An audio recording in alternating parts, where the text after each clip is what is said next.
하나님께서 우리에게 주시는 말씀입니다. 로마서 5장 1절부터 4절 말씀입니다. 로마서 5장 1절부터 4절 신약성경 244페이지 근처에 있습니다. 우리 한 절 한 절씩 교독하고 마지막 절 합독하겠습니다. 로마서 5장 1절부터 4절 제가 먼저 읽겠습니다. 그러므로 우리가 믿음으로 의롭다 하심을 받았으니 우리 주 예수 그리스도로 말미암아 하나님과 화평을 누리자. 또한 그로 말미암아 우리가 믿음으로 서 있는 이 은혜에 들어감을 얻었으며 하나님의 영광을 바라고 즐거워하느니라. 다만 이뿐 아니라 우리가 환난 중에도 즐거워하나니 이는 환난은 인내를, 다 같이 읽습니다. 인내는 연단을, 연단은 소망을 이루는 줄 알미로라. 아멘. 할렐루야. 아멘. 주 예수 그리스도 이름을 찬양합니다. 장마가 끝나고 연일 뜨거운 날들이 이어지고 있습니다. 우리 건강에 특별히 유념해 주시기를 바랍니다.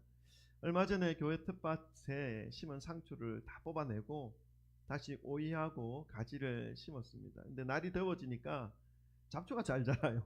어느새 잡초랑 풀이 빽하게 올라와서 오이보다도 가지보다도 더 크게 자란 것을 보았습니다. 그래서 이 대학생 딸아이가 이제 방학이라서 함께 와서 잡초 제거를 하고 오이의 대를 이제 세워가지고 오이가 잘 열릴 수 있도록 했는데 이 딸아이가 질문을 하는 겁니다. 이 잡초를 뽑았는데 왜 또 올라오는 걸까요? 우리 이 질문에 대한 답을 다 알고 있지 않습니까? 뿌리채 뽑는다고 하지만 뿌리채 뽑은 게 아니죠. 그 뿌리가 아직 남아있고 또 공기나 여러 가지 요인을 통해서 씨가 전파되어서 잡초는 어디에서든지 잘 자라고 있습니다.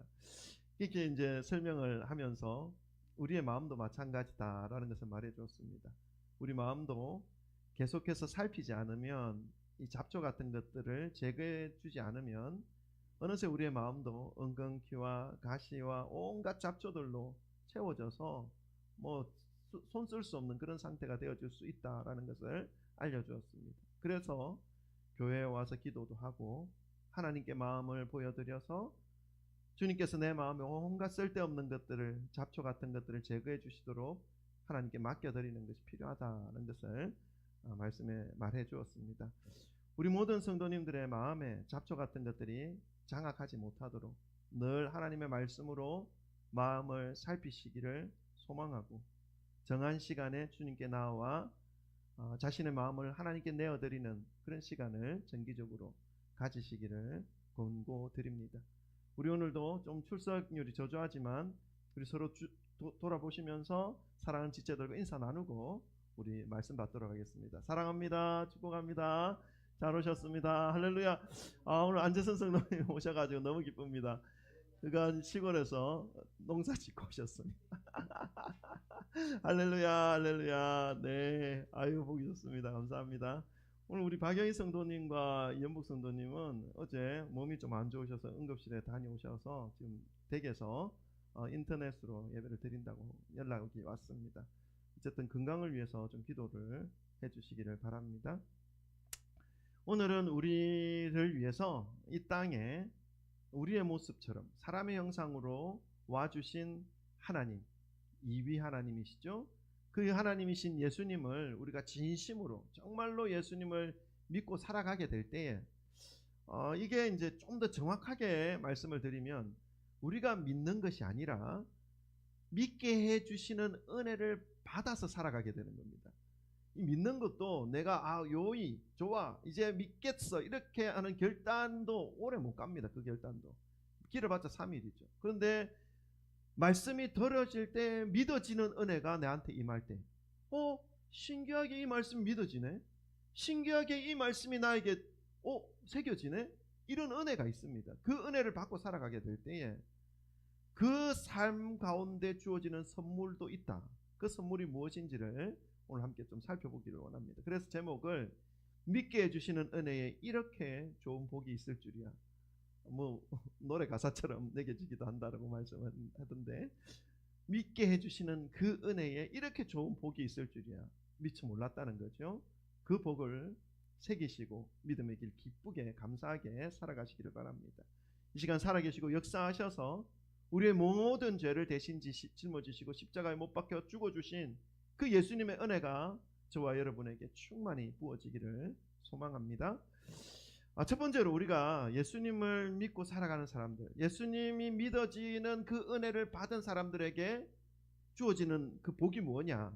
첫 번째로 하나님과 화평의 은혜를 누릴 수 있다는 것입니다. 우리 1절을 다 같이 한번 읽어볼까요? 오늘 본문 말씀 1절입니다. 다 같이 읽습니다. 시작.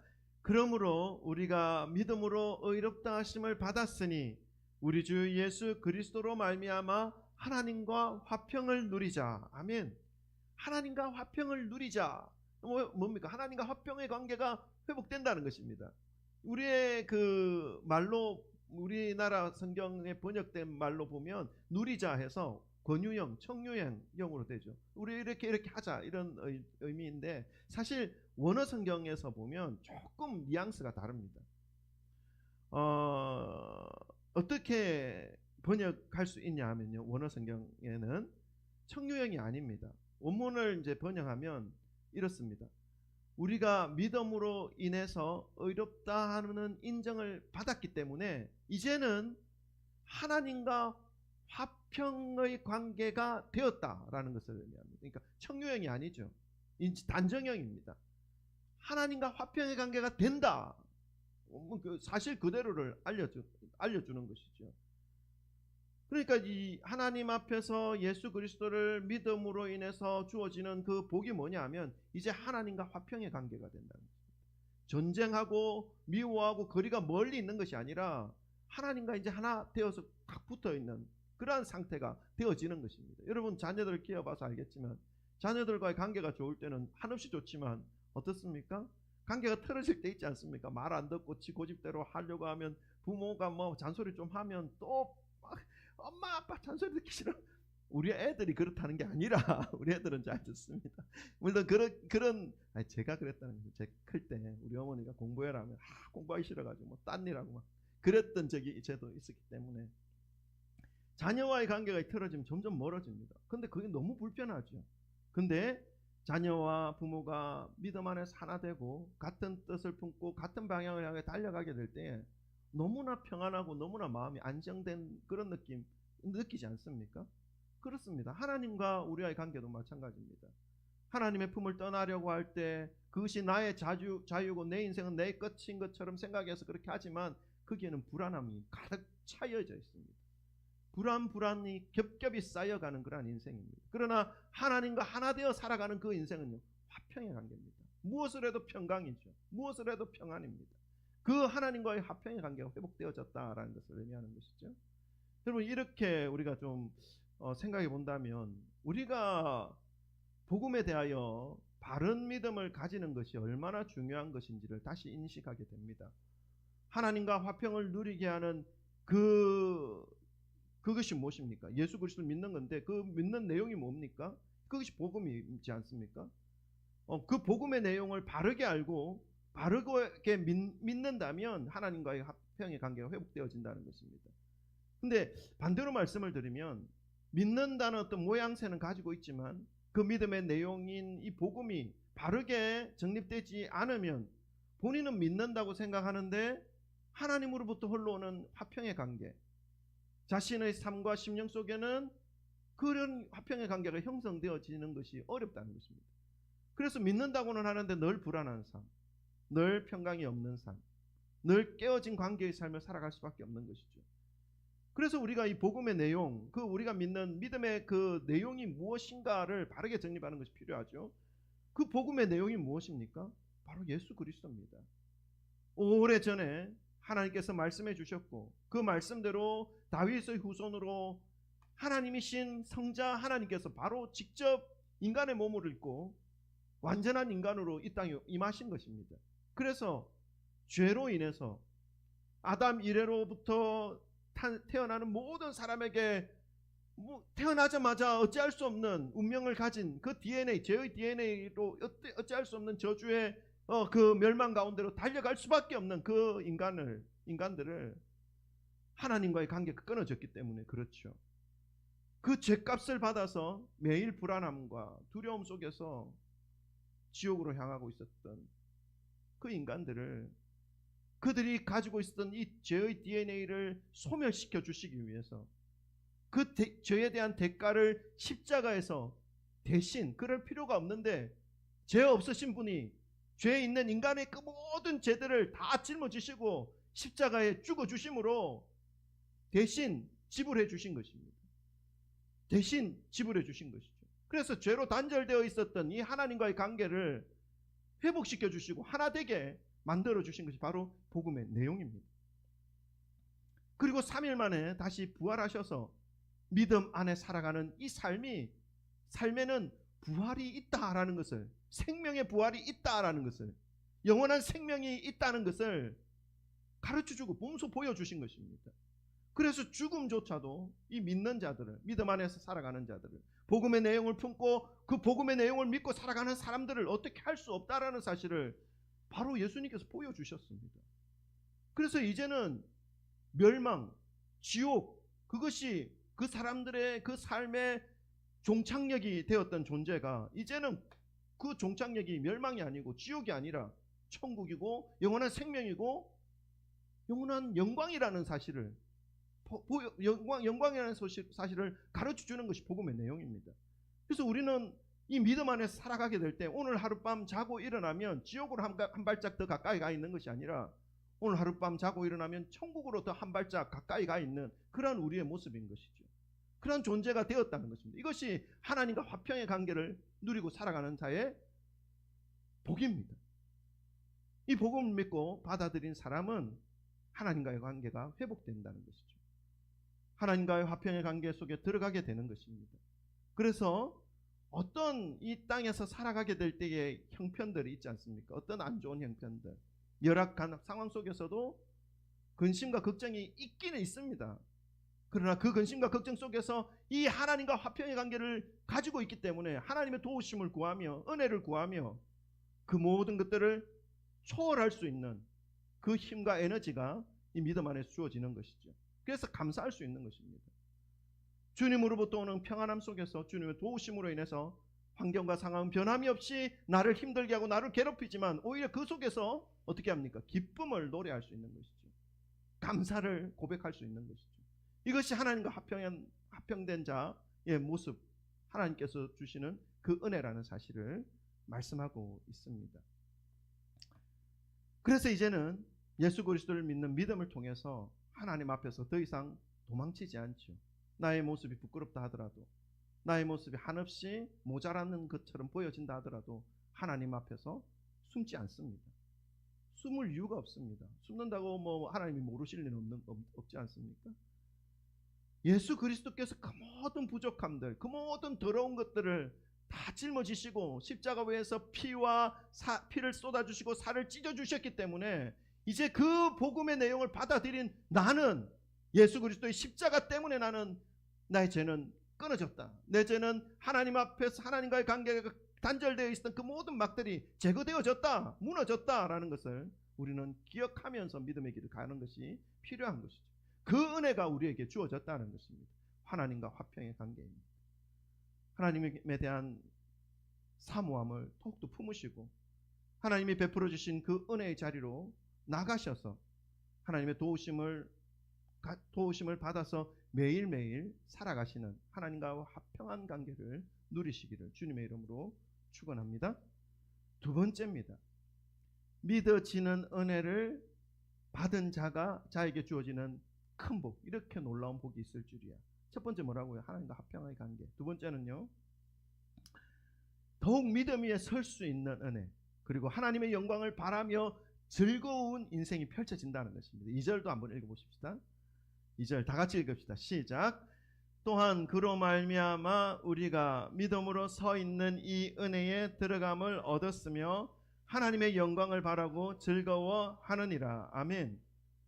복음의 내용이신 예수 그리스도가 이제 믿어지게 된 인생들에게 주어지는 선물, 우리 앞에서 말씀을 드린 것은 의롭게 되어서 하나님과 화평한 관계가 된다는 것을 말씀을 드렸습니다.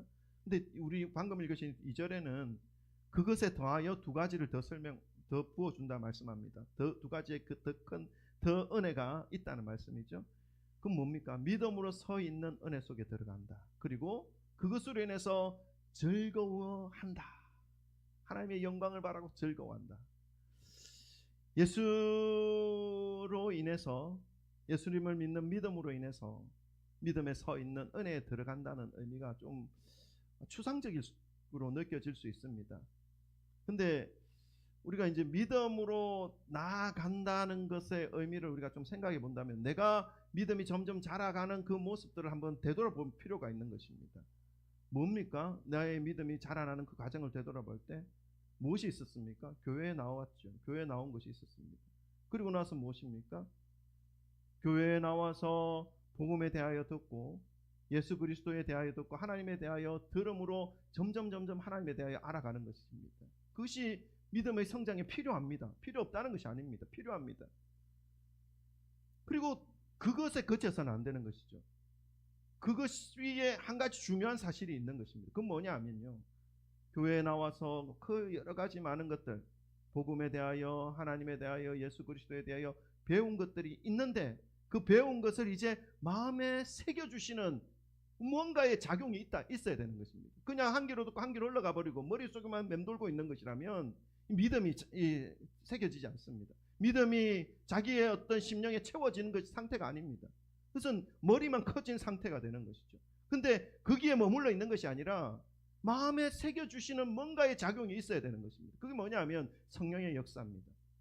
오늘 제가 제목에 믿게 해주시는 은혜, 믿는 자라고 말하지 않고 믿게 해주시는 은혜, 수동태죠.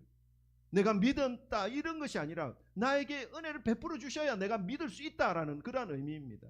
그것처럼 성령께서 나에게 주신 그 말씀과 내용이 이제 내 심령에 자리 잡게 만들어주는 어떠한 작용이 있어진다는 것입니다. 그것이 필요하다는 것입니다. 이것이 있을 때 믿음이 자라나는 것이죠. 믿음이 성장하는 것이죠. 그래서 교회 나오셔서 말씀을 듣고 배우고 하는 이런 과정이 지속되는 중에 언제 그러한 작용이 일어나는가 하면요, 딱히 이때입니다 라고 말할 수는 없습니다. 개인마다 다르기 때문에. 근데 언제나 하고 말할 수는 없지만 믿음이 자연스럽게 내 마음에 새겨지는 때가 있습니다. 어떤 사람은 10년, 20년 걸려서 그 일이 일어나기도 하고요. 어떤 사람은 바로 교회 첫 번째 나왔는데 그 일이 일어나는 경우도 있습니다. 복음의 내용과 함께 예수 그리스도와 하나님이 자연스럽게 내 마음속에 자리 잡게 된, 머리에서 머물러 있는 것이 아니라 30cm 밖에 안 되는데 어떤 사람은 30년, 40년, 평생 이 밑으로 안 내려오는 사람도 있고요. 어떤 사람은 바로 팍 자리 잡는 분도 계십니다. 그러한 과정이 있다는 것입니다. 이것은 사람이 할 수 있는 일이 아닙니다. 제가 설교를 하지만 이 설교 내용을 들으시고 여러분이 삶이 변화될 거다라는 생각을 별로 저는 하지 않습니다. 왜냐하면 제가 할 수 있는 게 아니니까요. 그저 저는 도구가 되어서 하나님의 말씀을 전하는 것뿐입니다. 그러나 그 뒤의 과정은 성령님께서 여러분 각자의 인생에 작용하실 것이라는 그러한 기대와 믿음을 가지고 제가 말씀을 전하는 것이죠. 자, 근데 이것은 사람이 할 수 있는 게 아닙니다. 마치 이런 것과 같죠. 콩나물 시루에, 제가 어릴 때 이제 우리 어머니께서 콩나물을 재배하는 과정을 옆에서 봤거든요. 아궁이에다가 큰 다라이 사투리인데 어쨌든 대야에 콩을 넣으시고 밑에 구멍을 막 뚫어놨더라고요. 매일 아침마다 시간마다 이게 물을 줘요. 근데 물은 계속 밑으로 빠져요. 머물러 있지 않아요. 근데 2, 3일 지나니까 콩나물이 이만큼 자라고 또 더 자라고 이만큼 자라고, 신기했습니다. 물이 부어지자마자 물이 모두 아래로 빠져버리는 그러한 과정으로 보일 수가 있습니다. 믿음을 구하려는 인간의 땀과 노력이 모두 순식간에 다 빠져가는 것처럼 느껴집니다. 이 모든 믿음에 대한 어떤 일들이 헛된 일인 것처럼 여겨질 때가 있습니다. 그러나 어느 순간인지 몰라도 그 모든 과정을 통해서 물은 다 빠져나가고 있지만 콩나물은 자라고 있었다는 것입니다. 성장하는 것을 볼 수가 있습니다. 이것이 성령께서 하시는 일입니다. 몇 번이라도 말씀을 들은 말씀이라 하더라도 어느 순간 새로운 깨달음으로 마음의 감동이 느껴질 때가 있습니다. 이러한 깨달음이 살아계신 하나님께서 베풀어 주신 은혜입니다. 성령께서 깨닫게 해주시는 바로 그 순간 이미 벌써 언제 생겼는지는 모르는 그 믿음이 내 마음속에 존재하고 있다는 것을 느낄 수가 있는 것이죠. 이 은혜 안으로 매일 들어가는 은혜가 예수 그리스도를 믿어지게 하는 그 은혜 위에 하나님의 주신 복으로 부어주신다는 것을 말씀하고 있는 것이죠. 이 은혜에 들어가면, 믿음 위에 서는 그 은혜에 들어가면 매일매일 조금씩 변화되게 됩니다. 좋은 쪽으로 말이죠. 그러면 자신을 둘러싸고 있는 온갖 부정적인 것들로부터 벗어날 수 있고 이겨낼 수 있는 힘이 생깁니다. 이것이 예수 그리스도로 인해서 믿음 위에 서 있는 은혜에 해당되는 것입니다. 실제로 저의 인생에 있어서도 살아오면서 느꼈던 온갖 부정적인 말들, 들었던 말들, 그러한 현실들이 있습니다. 도저히 웃을 수 없었던 순간순간들이 있었고, 그래서 저 또한 다른 사람들에게 그 비슷한 상처와 아픔을 주면서 상황과 현실을 공격적으로 살았던 시간들이 있었습니다. 그래서 세상을 등지는 편이 더 편하고 다른 사람들과의 담을 쌓고 나 혼자 인생의 짐을 지고 가는 편이 훨씬 더 낫다라고 생각하면서 사람들을 미워하면서 세상을 한탄하면서 그냥 내 삶은 이렇게 살아가야 되는 건가 봐 하면서 살았던 시간들이 있었습니다. 그런데 그런 저의 인생 가운데 말씀으로 찾아오신 분이 계셨습니다. 그 말씀으로 인해서 이제 나의 삶이 짓밟혀야 하고 짓밟혀도 되는 인생이 아니라는 것을 가르쳐 주셨습니다. 깨닫게 되었습니다. 가장 아름답게, 가장 기쁘시게, 가장 소중하게 태어난 존재가 바로 나 자신이라는 사실을 말씀 속에서 배우게 되었습니다. 알게 되었습니다. 나에 대한 이 하나님의 말씀을 듣기 시작한 때부터 조금씩 나를 둘러싸고 있었던 이 부정적인 말들, 그로 인해서 생긴 이 부정적인 감정들, 그런 생각들로부터 벗어날 수 있었습니다. 더욱더 말씀을 통해서 하나님께로 가까이 나아갈 수 있게 된 것이죠. 그랬더니 나의 주변에는 여전히 나의 어깨를 짓누르는 문제, 환경, 나를 부정적이게 만들게 하는 요소들이 존재하고 있습니다. 없어지지 않았습니다. 그러나 하나님께로 나아간 나의 모습은 이전 모습과 조금씩 달라지는 것을 알 수가 있었습니다. 그래서 좋지 못한 환경과 상황으로부터 나의 존재의 의미와 가치를 발견하려고 하기보다 이제 그런 일을 멈추고 이제는 매일매일 이 하나님의 말씀에 귀를 기울이며 성령께서 가르쳐 주시고 깨닫게 해주시는 그 말씀 안에서 내 삶을 어디에 초점을 맞추고 살아야 할지, 한 번뿐인 인생, 나를 최고로 아름답게 최고로 가치 있게 만들어 주신 하나님께서 기뻐하시는 곳에 사용되어질 것을 소망하면서 기대하면서 살아갈 수 있게 되었습니다. 예수를 믿는 믿음으로 서 있는 은혜에 들어간다는 것은 이러한 삶의 변화를 가져오게 합니다. 저에 해당되는 경우가 이러한 모습이지만 다른 분들은 또 다르게 나타날 수 있는 부분입니다. 그런데 이러한 변화 역시 내 힘으로 이루어지는 것이 아니었습니다. 우리가 믿음 위에 서 있을 때, 예수를 중심으로 살아가고 있을 때에 내 삶을 이끌어 주시는 하나님께서 매일매일 조금씩 밝은 모습으로, 긍정적이고 아름다운 모습으로 이끌어 주고 계신다는 사실을 여러분 기억하시기 바랍니다. 그래서 복음의 내용을 바르게 받아들이고 믿음을 바르게 세워가는 것이 얼마나 중요한지를 알 수가 있는 것입니다. 우리 모든 성도님들의 삶이 예수 그리스도로 인해서 모든 부정적인 생각과 삶과 환경 속에서도 극복되어서 가장 귀한 존재로, 가장 아름다운 존재로, 가장 소중한 존재로 회복되어지시기를, 그래서 하나님이 기뻐하시는 뜻을 따라 매일매일 살아가시기를 주님의 이름으로 축복합니다. 또 우리가 예수님이 믿어지는 은혜를 받고 살아가게 될 때에 우리에게 주어지는 선물이 참 많이 있지만 오늘 본문 말씀에서 마지막으로 세 번째까지만 보겠습니다. 그 뭐냐면 하나님의 영광을 바라며 기뻐하는 삶을 살 수 있다라는 것입니다. 우리 2절을 한 번 더 읽어볼까요? 다 같이 읽습니다. 시작. 또한 그로 말미암아 우리가 믿음으로 서 있는 이 은혜에 들어감을 얻었으며 하나님의 영광을 바라고 즐거워하느니라. 아멘.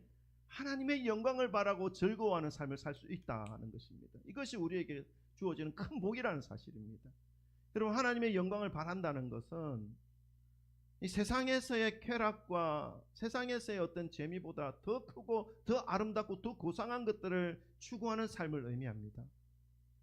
그것은 하나님을 더욱 바라는 것이며 따르는 것입니다. 그런데 세상의 쾌락, 세상의 즐거움을 추구하는 것보다 하나님의 영광을 바라고 하나님을 소망하고 하나님을 추구하는 것이 더 큰 기쁨이 된다라고 말씀은 우리에게 알려주고 있습니다. 하나님을 알아갈수록, 하나님을 따르면 따를수록, 나의 마음에 하나님으로 가득 채워지면 채워질수록 그 기쁨이, 뭔가 말할 수 없는 만족감이 더 풍성해진다라는 것을 말씀하는 것이죠. 인간은 원래 이런 존재로 만들어졌어요. 인간이 창세기 3장, 2장, 1, 2장, 3장에 1, 2장에 인간이 창조되어질 때에 어떻게 창조됩니까? 말씀을 보면 하나님이 우리의 형상을 따라 인간을 만들자 말씀합니다. 삼위 하나님, 성부, 성자, 성령 하나님이 우리의 형상을 따라, 하나님의 형상을 따라 인간을 만들 때 남자와 여자를 만들자라고 말씀하시는 부분이 나옵니다. 인간은 원래 하나님의 형상대로 지음 받았어요. 그래서 하나님으로 채워질 때에, 하나님으로 알아갈 때에, 하나님께 가까이 가면 가까워질수록 어떻다고요? 평안하고 안정감이 채워지고 만족감이 채워지는 존재로 만들어진 존재가 인간입니다. 그런데 죄 때문에 하나님과 멀어졌죠. 그러니까 인간의 삶이 공고하게 된 것입니다. 이러한 인간의 존재의 의미를 발견하지 못한 사람은 그 자신의 만족감, 자신의 기쁨, 자신의 어떤 것들을 채워줄 것들을 세상에서 찾아 헤매이죠. 그러나 세상은 줄 수 있을 것처럼 표현합니다. 잠깐 동안만 우리를 즐겁게 해줄 것들로 가득가득 넘쳐나는 곳이 세상이죠. 그래서 더 큰 기쁨과 더 큰 만족, 또 다른 어떤 만족을 얻기 위해서는 어떻게 하라고 합니까? 점점 더 세상에 무언가를 바칠 것을 요구합니다. 세상이 그렇죠. 우리의 젊음, 우리의 시간, 우리의 돈, 우리의 생각들을 세상에 더 쏟아라. 그럼 더 새로운 것들을 얻을 수 있을 것이다 는 메시지를 내는 것이 세상입니다. 근데 세상은 영원한 만족이 없어요. 더 큰 만족을 얻기 위해 그럼 너의 젊음을 바쳐봐. 더 큰 기쁨을 얻기 위해 얻고 싶어? 그럼 너의 재산을 바쳐봐. 더 크고 더 지속되는 쾌락을 원해? 그럼 너의 영혼과 삶을 바쳐봐. 그러나 이런 삶을 계속 살아가게 되면 어떻게 됩니까? 완전한 기쁨과 평안과 행복을 얻을 수 있을 것 같아서 평생 세상과 짝해서 젊음을 바치고 시간을 바치고 재산과 영혼을 바친 결과가 어떻게 되는 것입니까? 잠깐 동안 반짝반짝 있다가 흔적도 없이 사라지는 그 아침 안개처럼 잠깐의 즐거움의 기억들은 있습니다. 아, 내가 왕년에 이랬지. 그러나 결국 그 마지막은 늙어버린 육체, 이제는 더 이상 바칠 것이 없는 알맹이가 쏙 빠져버린 그러한 상태가 되어서 세상 속에서 공허함을 안고 세상에서 버려진 듯한 삶을 맞이하게 되는 것이죠. 왜 그렇습니까? 그 속에 진리가 없기 때문입니다. 진리가 없는 곳의 마지막은 언제나 이와 동일합니다. 공허함만 남게 됩니다. 빛 좋은 개살구라고 사람들은 표현하죠. 그러나 진리가 존재하고 진리 안에서 살아가며 진리로 인해서 인간의 존재의 의미를 발견하는 그러한 삶은 어떻습니까? 알면 알수록, 시간이 지나면 지날수록 육신에 쇠하는 것은 어찌할 수 없는 자연의 이치입니다. 그러나 그 삶의 만족도는 점점 올라가죠. 점점 풍성해지죠. 그래서 우리가 진리와 함께 살아가려고 하는 것 아니겠습니까? 그런데 이 진리가 무엇입니까? 진리는 변하지 않는 것이 진리입니다. 시대에 따라서 변하고, 사회에 따라서 변하고, 정권에 따라서 변하고, 또 나라에 따라서 변하는 것은 진리가 아닙니다. 하늘이 무너지는 한이 있어도, 땅이 꺼지는 한이 있어도 절대로 변하지 않는 것이 진리입니다. 여러분, 그것이 있습니까? 성경에서 가르쳐주고 있습니다. 풀은 마르고 꽃은 시드나 여호와의 말씀은 영원하리라. 하나님의 말씀, 하나님이 인간을 만드셨다는 그 사실, 하나님이 인간을 끝까지 사랑한다는 이 사실, 그 사랑 때문에 아들 한 명밖에 없는 그 아들을 이 땅에 보내셔서 죄로 인해 멸망받을 수밖에 없었던 이 인간들을 구원하여 주셨다는 사실, 그래서 그것을 믿는 자들은 영원한 생명 천국을 예비해 주셨다는 그 사실은 땅이 꺼져도 하늘이 무너져도 변하지 않습니다. 이것이 진리입니다. 땅이 창조되는 때부터 지금까지 변함이 없고 한 번도 멈추거나 변하거나 하지 않은 그 사실입니다.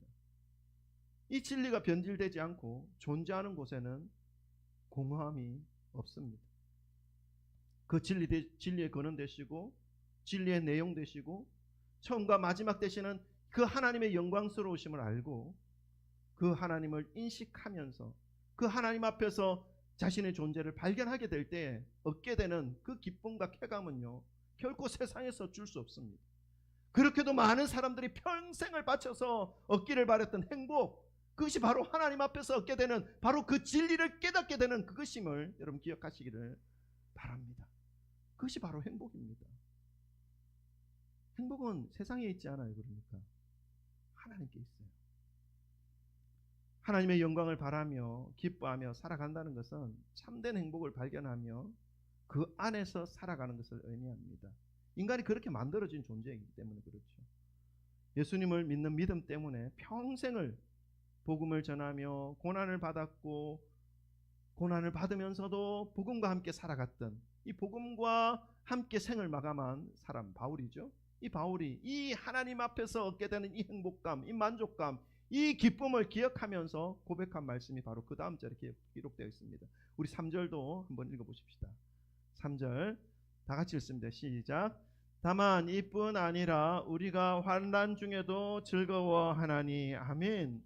참된 즐거움, 만족이 바로 하나님으로부터 오는 것이기 때문에 하나님의 영광을 구하며 살아가는 그 삶이 얼마나 크고 만족스러운 것인지를 바울은 고백하고 있습니다. 환난 중에서도 즐거워한다. 여러분, 이것은 인생을 살아가는 모든 힘이 바로 하나님으로부터 흘러온다라는 것을 의미합니다. 인생의 항해를 하는 중에 피할 수 없는 폭풍과 파도로 인해서 이제는 죽음의 순간이구나 라고 말해야 하는 그 순간이 찾아오지 않습니까? 지금까지도 몇 번 찾아왔고 앞으로도 몇 번 더 찾아올 것입니다. 그러나 그 순간에도 그 항해를 멈추지 않고 그 센 파도를 이겨내게 하시고 죽을 것만 같았던 나의 마음에 그 어두움을 뚫어낼 수 있고 다시 일어설 수 있게 하는 힘이 하나님의 영광을 바라는 그 기쁨에서 시작된다는 것을 가르쳐주고 있습니다. 사랑하는 성도 여러분, 하나님의 영광을 바라며 기뻐하는 것은 그냥 오늘 하루 기분 좋게 하는 말씀이 아닙니다. 우리의 일상에서 실제로 존재하는 힘입니다. 그렇기 때문에 분명히 괴로워야 하는데, 분명히 낙심과 낭망이 되어야 하는데, 그 가운데서도 다시 얼굴을 들어서 웃음으로 나에게 힘주시는 분에게 우리의 웃는 얼굴을 향하여 들 수 있고, 그리고 이 모든 상황을 이겨낼 수 있고 견뎌낼 수 있고 다시 툴툴 털고 일어서 달려갈 수 있게 된 힘이 주어지는 그러한 기쁨입니다. 이것이 하나님의 영광을 바라며 기뻐하는 삶입니다. 이 삶이 믿음으로 살아가게 될 때 예수가 믿어지는 은혜를 받은 자들에게 주시는 하나님의 선물입니다. 그렇기 때문에 바울뿐만 아니라 이 믿음으로 살아가는 많은 사람들이 한결같이 이렇게 고백합니다. 어떻게 저분은 저렇게 살 수가 있을까? 이렇게 바라보는 그분들이 하나같이 말하는 뭡니까? 고난 중에도 기뻐한다. 그래서 하나님은요, 그 사람의 환경과 그 사람이 자라온 어떤 모습과 상처들을 연연해 하지 않습니다. 복음 안에서 다 치료되고 회복되어지기 때문에 그렇죠. 그래서 심지어 하나님은 쓰레기통에서조차 장미꽃을 피우시는 분이라고 우리는 또 하나님을 우리의 수준에서 또 고백하는 그런 말도 있지 않습니까? 하나님의 영광을 바라며 기뻐한다라고 하는 그러한 의미를 여러분 기억하시기를 바랍니다. 예수 그리스도가 믿어지게 되는 은혜를 받은 자에게 주시는 복이 이러한 복들입니다. 인생의 모든 풍파와 고난과 위기 가운데서도 저와 여러분이 믿음으로 살아내어야 할 이유가 또 3절 이후에 계속 기록되어져 있는데요. 우리 3절 4절 한 번 더 읽고 설교 마무리하겠습니다. 3절 4절 한 번 더 읽겠습니다. 시작. 다만 이뿐 아니라 우리가 환난 중에도 즐거워하나니 이는 환난은 인내를, 인내는 연단을, 연단은 소망을 이루는 줄 알미로라. 아멘. 믿음으로 살든 믿음으로 살지 않든 그 어떤 인생도 위기는 있습니다. 풍파와 거센 파도 앞에 놓일 때가 있습니다. 그러나 그 모든 상황 속에서 믿음이 있는 자와 믿음을 소유하지 못한 자의 삶의 결과는 많이 다르게 나타납니다. 성경은 하나님께서 믿는 사람들은 환난과 고난과 시련을 통해서 성장하게 된다라는 것을 가르쳐주고 있습니다. 그 모든 환경을 통해서 살아갈 힘의 근원이 되신 하나님께서 믿음 위에 은혜를 부어주시기 때문에 결국 하나님을 향한 소망으로 그 모든 시련과 환경과 어려움과 문제들이 성화되어진다라는 것을, 성화시켜 주신다라는 것을 가르쳐 줍니다. 그래서 모든 환경과 상황 속에서 더욱 하나님께로 향할 수 있도록 해주시고 그 시간들을 통해서 하나님께서 놀랍게 역사하실 그러한 일들을 소망할 수 있는 그러한 믿음을 가지게 하시고 그 어떤 상황 속에서도 그 소망을 잃어버리지 않고 그 기쁨을 잃어버리지 않고 성장하고 성숙시키는 그러한 하나님의 그 인도하심의 그 속에 있다라는 것을 가르쳐 주는 것이죠. 그래서 아름답게 그 삶을 이룰 수 있도록 성장하고 성숙시키는 그 은혜가 예수가 믿어지는 자들에게 부어지는 하나님의 선물이다라는 것을 가르쳐주고 있습니다. 사랑하는 성도 여러분, 이 땅에 예수님께서 오셔서 복음이 되어 주신 것이 저와 여러분에게 그리고 믿는 이들에게 얼마나 큰 선물이 되는 것인지를 깨달으시기를 주님의 이름으로 축원합니다. 그 예수님 때문에 하나님과의 화평의 관계를 누릴 수 있는 우리의 삶이 되었고 믿음 안에서 날마다 세워자가 어떤 환경 속에서도 긍정적인 모습으로 아름다운 모습으로 가꾸어짐을 받을 수 있는 그런 존재가 바로 우리들이라는 것입니다. 뿐만 아니라 인생의 모든 어려운 순간을 넉넉히 이겨낼 수 있는 힘과 기쁨이 우리 일상에 하나님으로부터 부어지고 있다는, 예수가 믿어지는 자 그 삶에 부어지고 있다는 것을 여러분 기억하시기를 바랍니다. 그래서 그 힘으로, 하나님 주신 그 기쁨으로 모든 순간순간을 통해서 하나님께서 저와 여러분의 일생을 아름답게 그리고 더욱더 정결하게 거룩하게 진주처럼 빚어가고 계시고 아름답게 가꾸어 가고 계신다는 사실을 기억하시기를 주님의 이름으로 축원합니다. 그래서 저와 여러분이 예수 그리스도를 함께 알아가시는 것으로 인해서 이러한 모든 선물들을 누리시고 그래서 더욱더 아름답게 세워지시는 삶을 살아가시기를 주님의 이름으로 축복합니다. 기도하겠습니다. 오늘 주시는 말씀을 우리 기억하시면서